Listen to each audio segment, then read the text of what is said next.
Hello, welcome to JIT Television News, where we bring you daily news, information, current affairs, business and investment, as well as finance and what is happening in the world of stock market and global economics. Entertainment is our business, news on multiple platforms for all Zimbabweans and all Africans on one channel. Zitarangu Ndinonzi, Nogutula Shabalala, Intombi Yakwamshengu. The time is here, isikhathi sifikile. Here are your headlines. The summer calls are high in Harare for the city council's ineptitude as the city father has been found wanting on several occasions. Chinese tech giant Huawei Technology South African unit is up for employment equity violations after the company's workforce comprises 90% foreign nationals. And on your sports, Zimbabwe football champions FC Platinum are setting up Platinum Royals FC as CAF requests teams to have women's team. The news in detail, the Harare City Council's ineptitude came for the fore after a car fell into an unmarked stretch along 2nd Street extension. The city fathers have been found wanting on several occasions, with road maintenance being one of the biggest challenges. An unattended trench dug along 2nd Street extension with no markings or barricades to warn motorists of an impending hazard is just one of the incidents that bring questions on whether council takes their roll-off service provisions with the seriousness it deserves. An unsuspecting motorist crashed into the pit that has been lying idle for days. The wife of the victim, an eyewitness, explained how the accident happened, citing that the driver was coming from Avondale, intending to take Filter Lane into Churchill. So when he saw the heap of soil, he thought of taking left, only to notice there was a trench too late. However, passing motorists did not have kind words for the local authority, which in this case failed to at least put signs to show that there are construction works ahead.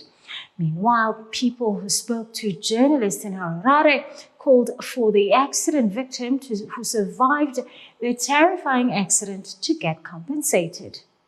Moving on to other news, thousands of combat troops patrol the streets of Kinshasa this week after a failed coup attempt in the Democratic Republic of Congo.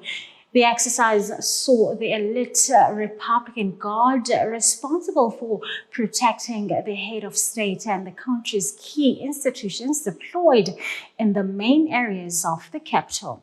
It came after the arrest of Presidential Security Advisor Francois Beya by DRC Intelligence Services earlier this month on suspicion of undermining state security. Beya is seen as one of the most powerful figures in the African country and is accused of attempting to oust President Felix Tshisekedi, who came to power in December 2018. A power struggle between Tshisekedi and supporters of his predecessor, Joseph Kabila, has continued since his election, the first peaceful democratic transfer of power since independence from Belgium in 1916. Beya is believed to remain in custody, where he is under interrogation from security services. However, this display of strength by the armed forces was welcomed by some residents of Kinshasa, one of whom says that the exercise should take place every weekend. Coming up next is your business news.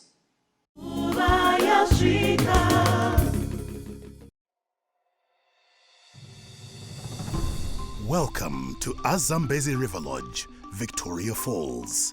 Nestled on the banks of the mighty Zambezi River, right on the edge of the national park, Azambezi occupies the most unique and finest spot with the tranquility and seclusion every traveler seeks.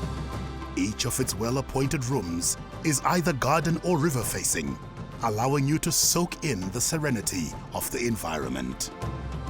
The award-winning restaurant Amlonga offers delectable cuisine, which includes our famous high teas. To explore Victoria Falls from this fine location, book any of our packages now. Our Zambezi River Lodge. Relax, refresh, replenish.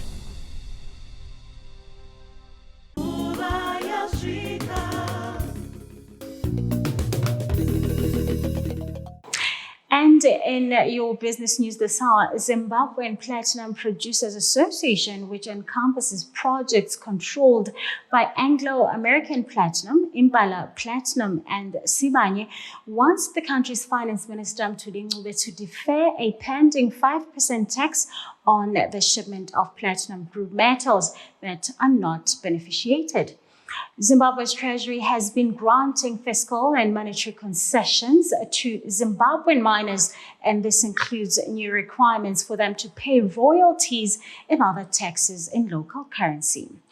However, platinum miners are now faced with the pending raw platinum export levy and have written to the government to defer the tax as they ramp up investments to meet local platinum beneficiation demands from the government. Meanwhile, the chairperson of the Zimbabwe Platinum Producers Association, Alex Miembere, has written to Ncube asking the Treasury to reconsider the policy on value addition for the platinum sector. Miembere, who is also Chief Executive Officer for the Zimplats, also asked for Treasury to further defer the 5% tax, as this will allow producers more time to invest in the beneficiation facilities while building sufficient stockpiles to sustain the facilities. Well, in December, Implants approved a $1.8 billion capital budget for Zimplants, with $100 million earmarked for the refurbishing the mothball-based metal refiner to further beneficiate converter matter. The new investment will boost Zimplast and the country's processing capacity to 380,000 tons of concentrate per year. In other news, the South African Department of Employment and Labour this week files papers in court against Chinese tech giant Huawei Technologies South African unit for alleged employment equity violations and not abiding by the law. Labour Department advocate Fikiswa Bede says the Huawei Technologies South Africa faces a potential fine of 1.5 million rand, or 2% of the local firm's annual 2020 turnover, for the alleged violations. The case comes at a tricky time for South Africa as it seeks to attract more foreign skilled workers to the country, as well as through the Department of Home Affairs and the Department of Labour clamp down on compliance with regulations. This week, the Department of Employment and Labour says Huawei had violated the employment equity policy after an audit in 2020 found the company's workforce comprised 90% foreign nationals. The assessment reported that shows that all of Huawei's top management, 5 executives, were foreign nationals. At the professional qualified level, out of 435 employees, 87% were foreigners, while at the skilled technical level, 138 or 76% of them were foreigners. However, what got the department hot under the collar was Huawei's legal department, which, when questioned about the number of foreign nationals it employed, says it has been granted permission to do so by the DHA. The DHA says this was false and that Huawei had been granted a permit which requires them to employ 60% South Africans and 40% foreign nationals. Well, this brings us to the end of our JIT TV Business News Bulletin. Up next is Dennis Pine with your sports and entertainment. Local innovation with a global recognition. It's JIT-TV. Shout out to you, the viewer. Shout out to all our advertisers for supporting this incredible channel, JIT-TV. If you want to participate, if you want to attach your quality product to all our quality brands, get in touch with us here at JIT-TV. Also support the razzmatazz, and we will surely give you value for your money. Indeed, that's what we do. It's JIT-TV. Just in time.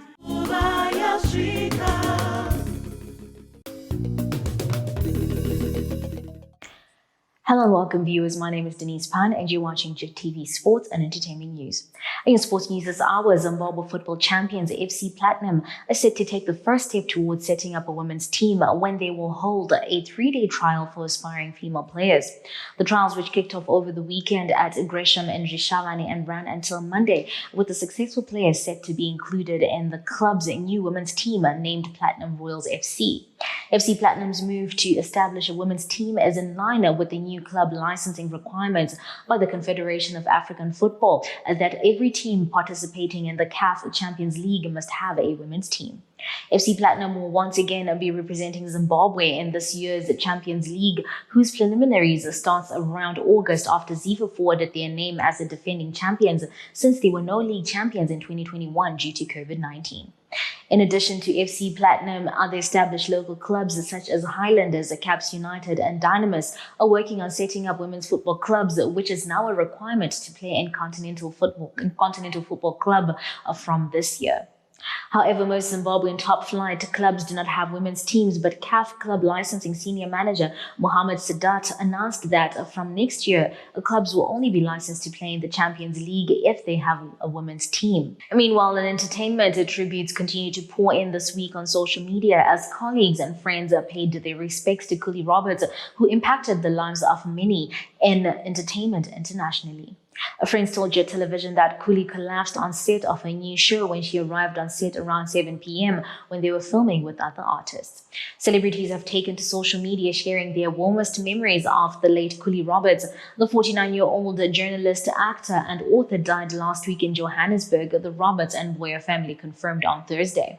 Acclaimed actress Terry Peto wrote that she's still in shock and that her heart goes out to Cooley's children, family and loved ones, for she was one of a kind and an icon. Furthermore, television producer Legend Makhele adds that she was very funny. She once lost a dog, and to feel better, she bought the same type of dog and gave it the same name. Roberts' career took off when she was a feature on SABC One gossip show Real Goboza as a co-host and their entertainment news correspondent alongside Fat Joe. She went on to be one of the 4 personalities on SABC 3 talk show Trending SA alongside Nina Hasty and Dr. Musa Mtombeni. Roberts is a sister to actress Hlubi Mboya. She was a mother to 2 children and she was also a grandmother. Celebrities recall their fondest memories of the late Cooley Roberts, remembering her feisty personality and sharp tongue. May her soul continue to rest in peace. This brings us to the end of your JIT-TV Sports and Entertainment News this hour. Coming up next is the JIT-TV Weather Report.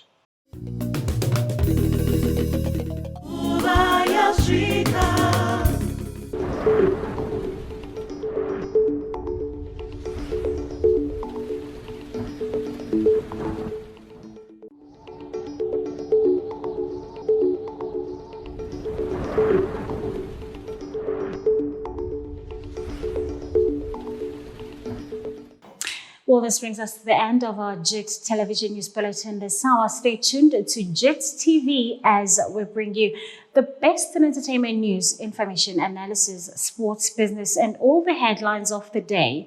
And please do stay in touch on Twitter, Facebook, and our website, www.jit-tv.tv, and leave a comment. My name is Nobuthula Shabalala in Ntombi Yagom Shengu. See you same time tomorrow and stay connected. Cheers.